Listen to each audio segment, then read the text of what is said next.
नमस्कार विद्यार्थी मित्रांनो, आपण इयत्ता 6वीचा विषय इतिहासमधील मौर्य साम्राज्यानंतरची राज्ये हा पाठ अभ्यासत होतो. मागील तासिकेमध्ये आपण या पाठाचा काही भाग बघितलेला आहे. त्याच्यामध्ये आपण पाहिलं की शुंग राजघराणे, त्यानंतर इंडो ग्रीक राजे, त्यानंतर कुशाण राजे, त्यामधील सम्राट कनिष्क त्यांनी केलेला राज्य विस्तार हे आपण मागच्या तासिकेला बघितलेलं आहे. पाठाचा पुढील भाग आपण पाहणार आहे. त्यामध्ये आज आपण पाहणार आहे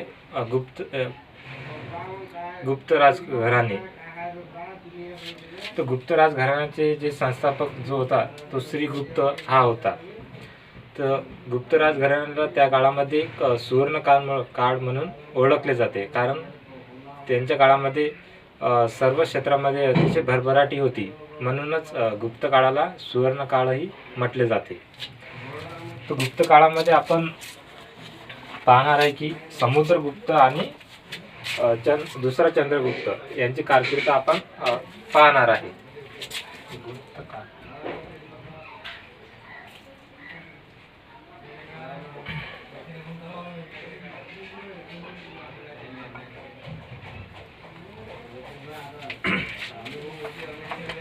गुप्त राजघराण्याचा जो एक उदय हा तिसऱ्या शतकाच्या शेवटी, म्हणजेच तिसऱ्या शतकाच्या शेवटी गुप्त राजघराण्याचा उदय हा झाला होता. आणि साधारणपणे 3 शतके गुप्त राजघराण्याची सत्ता ही होती. आणि या गुप्त राजघराण्याचे संस्थापक श्रीगुप्त हा होता. कोण होता? गुप्त राजघराण्याचा संस्थापक श्रीगुप्त.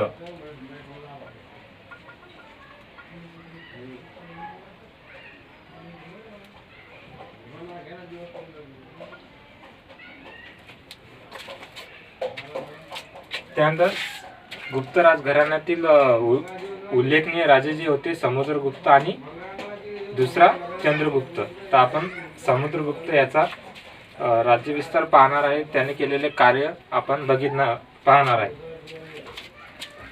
पहिला चंद्रगुप्त हा गुप्त राजाचा जो कारकीर्द राज्यविस्ताराची सुरुवात झाली त्याचा मुलगा हा समुद्रगुप्त होता. त्याच्या कारकिर्दीत गुप्त सत्ता आसामपासून पंजाबपर्यंत.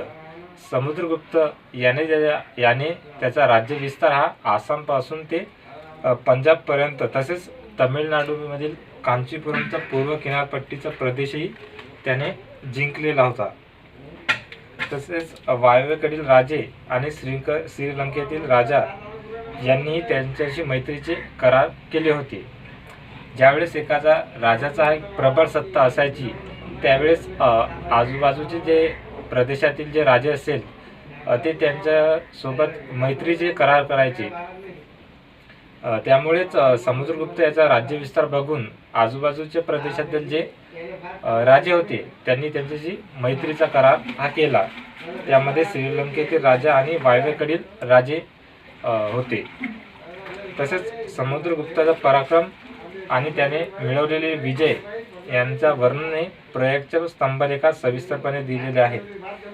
प्रयाग प्रशस्ती हा एक स्तंभलेख आहे. त्याच्यामध्ये याची जी कारकीर्द आहे, यांनी जे केलेले कार्य आहे त्याचे वर्णन प्रयाग प्रशस्तीमध्ये आहे. तसेच प्रयाग प्रशस्तीला अलाहाबाद प्रशस्ती म्हणूनही ओळखले जाते. समुद्रगुप्त हा वीणा वादनामध्ये प्रवीण होता, म्हणजे त्याला एक छंद होता, वीणा वादनाचा एक छंद होता. समुद्रगुप्त कशामध्ये प्रवीण होता? वीणा वादनामध्ये.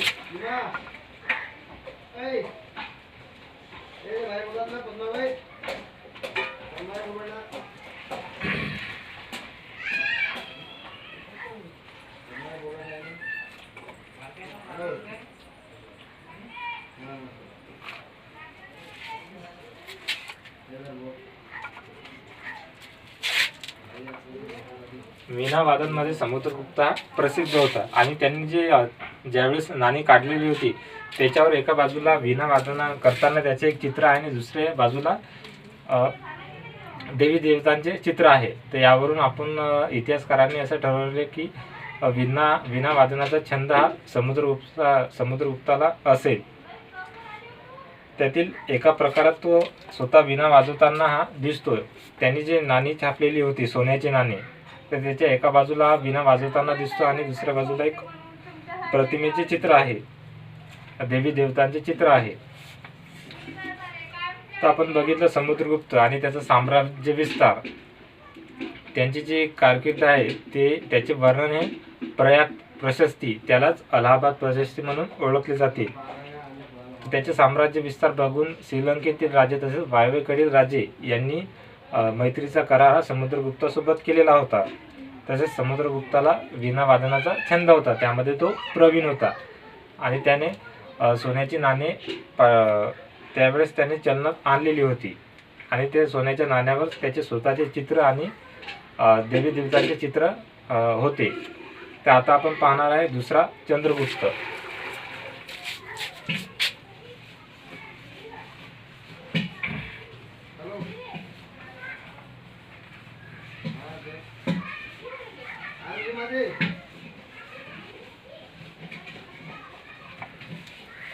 दुसरा चंद्रगुप्त हा समुद्रगुप्ताचा मुलगा होता. समुद्रगुप्ताबद्दल आपण माहिती अभ्यासली. त्याचा जो मुलगा होता दुसरा चंद्रगुप्त. तर गुप्तांचे साम्राज्य त्याने वायव्येकडे वाढवले. साम्राज्य विस्तार हा प्रत्येक राजाचा एक धोरण असायचे की आपलं जे साम्राज्य आहे त्याच्यापेक्षाही प्रसार त्याचा झालेला असावा, असे प्रत्येक राजाचे धोरण असायचे. त्यामुळेच दुसरा चंद्रगुप्त याने त्याचा साम्राज्य विस्तार हा वायव्येकडे वाढवला. त्यामध्ये माळवा, गुजरात, सौराष्ट्र हे प्रदेश त्याने जिंकून घेतलेले होते. तसेच दुसऱ्या चंद्रगुप्ताची जी मुलगी होती तिचे नाव होते प्रभावती. तर हिचा विवाह वाकाटक घराण्यातील दुसरा रुद्रसेन, वाकाटक हे राजघराणे होते, तेथील दुसरा रुद्रसेन याच्याशी त्याने आपल्या मुलीचा विवाह केला. दक्षिणेकडील बलशाली राज्य म्हणून एक वाकाटक राज्य होते, तर त्याने वाकाटक राज्याशी आपले नातेसंबंध जोडले. जवळ एक मेहरोली एक शहर आहे, तिथे एक लोहस्तंभ आहे. तो सुमारे 1500 वर्षाहूनही अधिक जुना आहे. तरी पण त्याचे वैशिष्ट्य म्हणजे तो अजूनही गंजलेला नाही. म्हणजे त्यावेळची जी कलाकृतीचा आपल्याला त्यावरून एक प्रदर्शन आपल्याला दिसून येते की आजही तो लोहस्तंभ तसाच आहे. या लोहस्तंभावर चंद्र नावाच्या राजाचा उल्लेख केलेला आहे. तर यावरून चंद्र नावाचा उल्लेख त्यामध्ये केलेला आहे. ते इतिहासकारांच्या त्यांनी एक अनुमान काढलेले आहे की हा जो लोहस्तंभ आहे हा दुसरा चंद्रगुप्ताच्या काळातील कदाचित असावा, असा एक निष्कर्ष इतिहासकारांनी काढलेला आहे. तर आपल्याला याच्यामध्ये दिलेलं आहे की फाहियान हा चीनी प्रवासी होता. त्यांच्या प्रवास वर्णनावरून त्यावेळच्या परिस्थितीची माहिती आपल्याला मिळते. तर चीनी प्रवासी फाहियान हा दुसऱ्या चंद्रगुप्ताच्या काळामध्ये भारतामध्ये आला होता. तर त्याचे प्रवास वृत्तात त्याने गुप्त काळातील समाज जीवनाचे वर्णन केलेले आहे. तर गुप्त काळामध्ये तो भारतामध्ये आलेला होता आणि त्यावेळची जी समाज जीवन आहे तर त्याचे वर्णन त्याच्या प्रवास वर्णनात त्याने लिहिलेले आहे. तर त्याने असं लिहिलेले आहे की प्रवाशांसाठी या नगरामध्ये अनेक अतिथीगृह आहेत, अनेक धर्मांत संस्थाही त्यामध्ये आहेत. शहरात इस्पितळे हे मोफत उपचारासाठी आहेत. विहारे, मंदिरे भव्य आहेत. लोकांना व्यवसाय निवडण्याचे पूर्ण स्वातंत्र्य आहे. तसेच प्रत्येक व्यक्तीला कुठेही जाण्यास पूर्णपणे स्वातंत्र्य आहे. सरकारी अधिकाऱ्यांना, कर्मचाऱ्यांना, सैनिकांना नियमितपणे पगार हा दिला जातो. तेथील लोक हिंसा करत नाही, तसेच कोणत्याही प्रकारचे व्यसन हे करत नाही. तर असे एक त्यावेळेस समाज जीवनाचे जे वर्णन त्याने त्याच्या प्रवास वर्णनामध्ये केलेले आहे. तर यावरूनच आपल्याला असे दिसून येते की त्यावेळची जी परिस्थिती आहे ती अतिशय चांगली आणि अतिशय उत्कृष्ट होती. म्हणूनच गुप्त काळाला सुवर्ण काळही असे म्हटले जाते.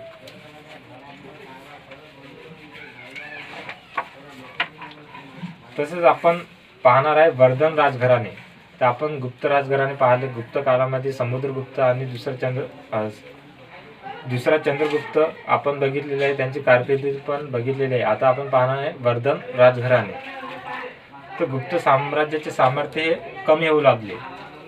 त्यानंतर वेगवेगळे राजघराणे हे उदयास येऊ लागली. त्यामध्येच महत्त्वाचे जे राजघराणे आहे ते वर्धन राजघराणे. तर वर्धन राजघराण्याचे राज्य त्यापैकी एक होते. दिल्लीजवळील थानसेर या ठिकाणी त्यांनी आपले राज्य स्थापन केले. तर प्रभाकर वर्धन नावाचा जो राजा होता त्यानेच वर्धन राजघराणे स्थापन केले.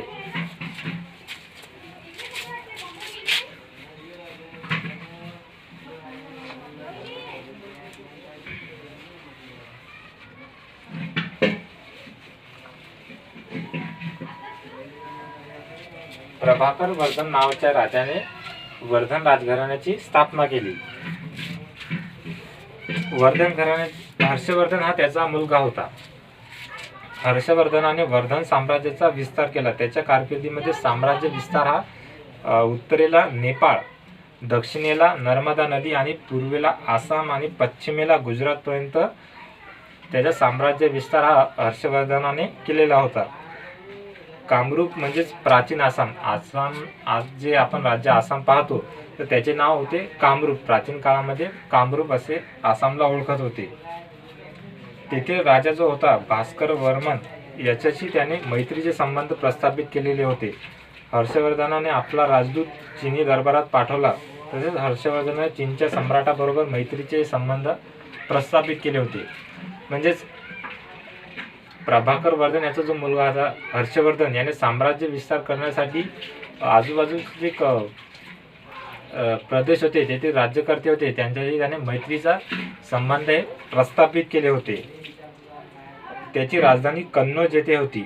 हर्षवर्धनाने त्याची साम्राज्याची राजधानी कन्नौज येथे प्रस्थापित केली आणि त्याच्या कारकिर्दीत व्यापाराची भरभराट ही झालेली होती.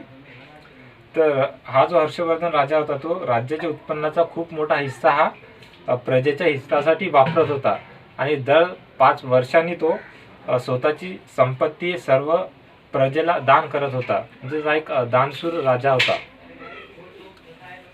हर्षवर्धनाच्या दरबारातील कवी जो बाणभट्ट त्याचे नाव आहे बाणभट्ट याने हर्षचरित्र नावाचे ग्रंथ लिहिलेला आहे. म्हणजे हर्षवर्धनाच्या जीवनावर जो ग्रंथ हा बाणभट्ट याने लिहिलेला आहे तर त्याचे नाव आहे हर्षचरित्र. हा एक ग्रंथ त्याने लिहिलेला आहे. तर हर्षवर्धनाने बौद्ध धर्माचा स्वीकार केलेला होता. बौद्ध धर्माचा आदरही त्याने केलेला होता आणि बौद्ध धर्माच्या अनुयायांना त्याने आपल्या राज्यामध्ये आश्रय हा दिलेला होता.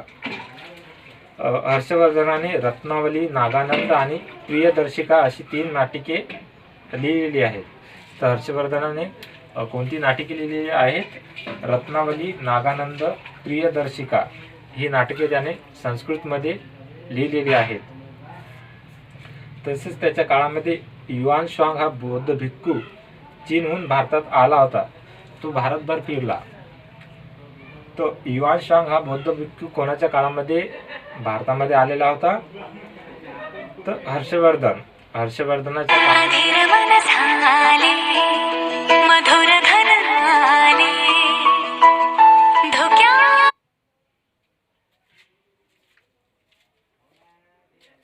हर्षवर्धनाच्या काळामध्ये युआन स्वांग हा चीनी राजदूत भारतामध्ये आला होता. त्याने बौद्ध ग्रंथ आणि नालंदा विद्यापीठामध्ये त्याने 2 वर्ष राहिला होता. चीनमध्ये गेल्यावर बौद्ध धर्माचे त्याने चीनी भाषेमध्ये रूपांतर केले होते. तर युआन स्वांग हा जो एक बौद्ध भिक्खू होता त्याने नालंदा विद्यापीठामध्ये राहून त्याचा अभ्यास केला.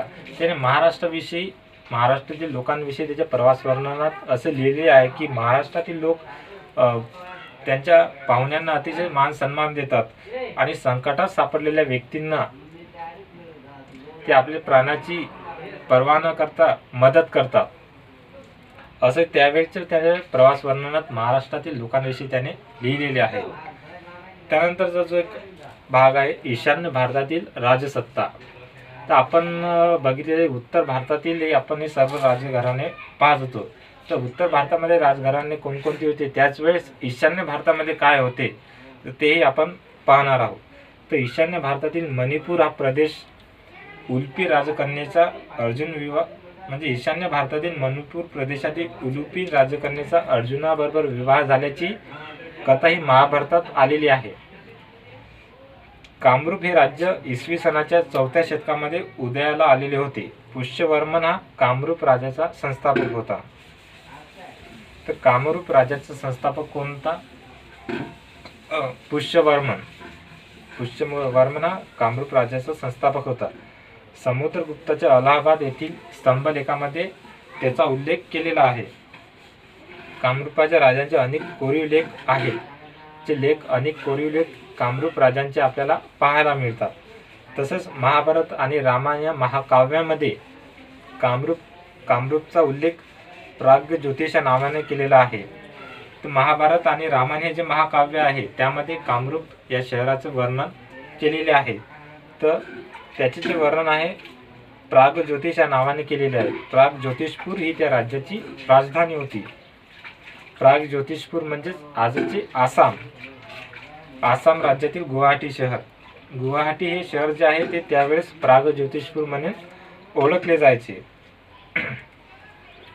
तसेच कामरूप राज्याचा विस्तार हा ब्रह्मपुत्रा नदीचे खोरे, भूटान, बंगालचा काही भाग आणि बिहारचा काही भाग या प्रदेशांमध्ये कामरूप राज्याचा हा विस्तार झालेला होता. तर ईशान्य भारतातील कामरूप राज्यात युवान स्वांग हा गेलेला होता. त्यावेळेस भास्कर वर्मा हा तेथील राजा होता. तर आपण बघितलेले की आहे की गुप्त राजघराणे, समुद्रगुप्त, दुसरा चंद्रगुप्त, वर्धन राजघराणे आणि ईशान्य भारतातील राजसत्ता. तर या पाठामध्ये आपण बघितलेले आहे की उत्तर भारतामध्ये प्राचीन काळामध्ये म्हणजे तिसऱ्या चौथ्या शतकामध्ये कोणकोणती राजघराणे उदयास आलेली होती, कोणकोणत्या क्षेत्रामध्ये त्यांनी कार्य केलेले होते, त्यांच्या स्थापत्य कला कशा प्रकारे होत्या, त्यावेळेचे राजे आपण त्याविषयी माहिती बघितलेली आहे. तर पुढच्या भागामध्ये आपण पाहणार आहोत की दक्षिण भारतात त्यावेळेस राज्यसत्तांचा कोणकोणता उदयास आलेल्या होत्या. आपण हे सर्व जे पाहिलेले आहे राजघराणे हे उत्तर भारतामधील होते आणि ईशान्य भारतातील होते. तर आपण पुढील भागामध्ये दक्षिण भारतामध्ये कोणकोणते राजघराणे उदयास आले होते ते अभ्यासणार आहे.